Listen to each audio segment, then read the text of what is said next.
Coach, just want to get a assessment of how you felt your night went, from the execution you got from you guys on the floor to the love that you no doubt received in the locker room and earning your first win as head coach. Congratulations, by the way. Thank you. No, it was a good performance. Guys played hard.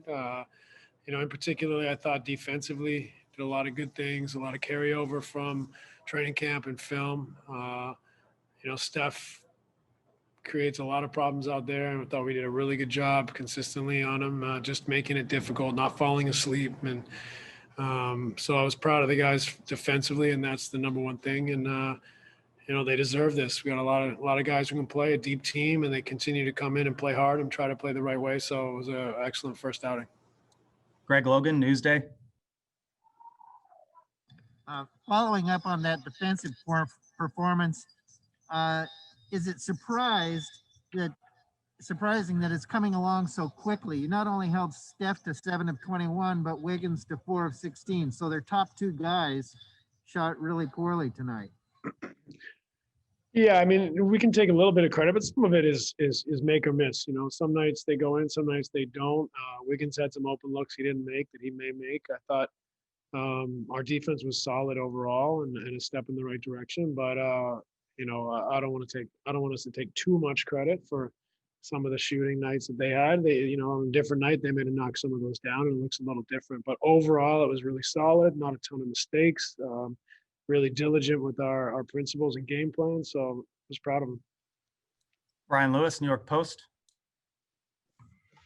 Hey, when Steve Kerr had said, hey, KD looks like he's back, like he's full strength, you kind of said, well, we can't, you want to kind of tamp down expectations and not get too carried away. But is he raising the bar with the way he's playing and the way he looks smooth? Is he kind of elevating the bar and putting that on himself?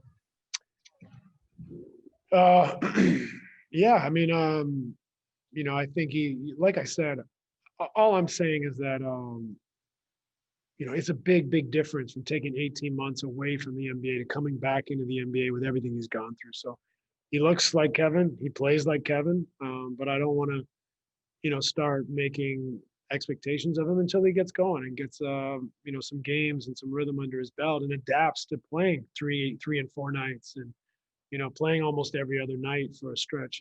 That's the next step for him. We got to just take it day by day with him. He's done everything he could possibly do to put himself in this position, and he's here because of his hard work and determination.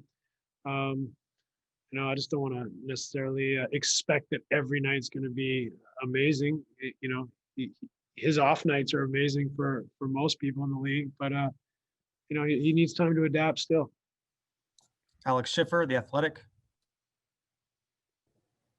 Hey, Steve, just what did you think of the ball movement tonight? It just seems like every time you guys had a chance to make an extra pass, you made it. Pretty good. We can always, improve at that and improve our pace. I think in some sense, we're a talented offensive team with a lot of players who can make plays, score the ball, athleticism. So the offense is going to be a little bit ahead on the talent spectrum at times, but I still think we got a long ways to go offensively. Play with a little bit more pace and cohesion, a little bit more understanding, and that's to be expected. We didn't spend a ton of time on offense in training camp.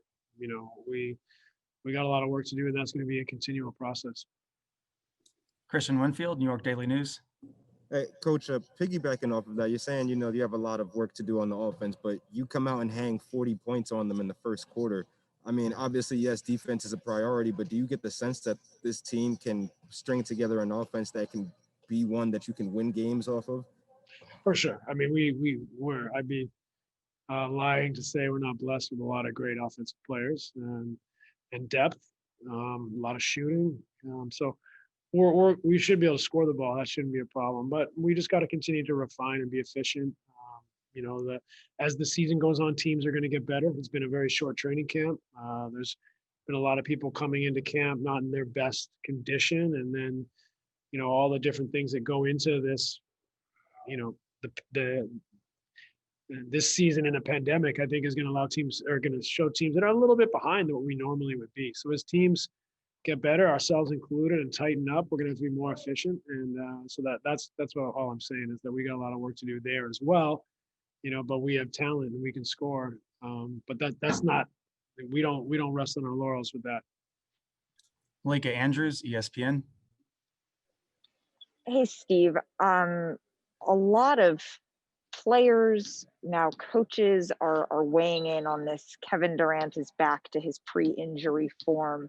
And it's been notable the way he kind of hasn't leaned into that the way that maybe some other players have at different times. What do you think that says about him, that he's not ready to say, oh yeah, move out the way, I'm back?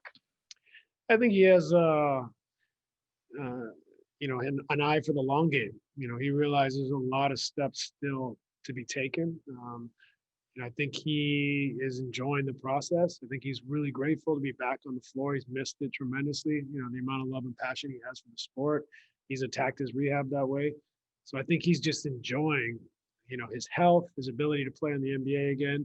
And, he's not getting carried away with all the chatter or where is he, who is he, what is he after this injury. He's just trying to find his rhythm in his game again. And obviously he's doing very, very well, but that's just not really his style.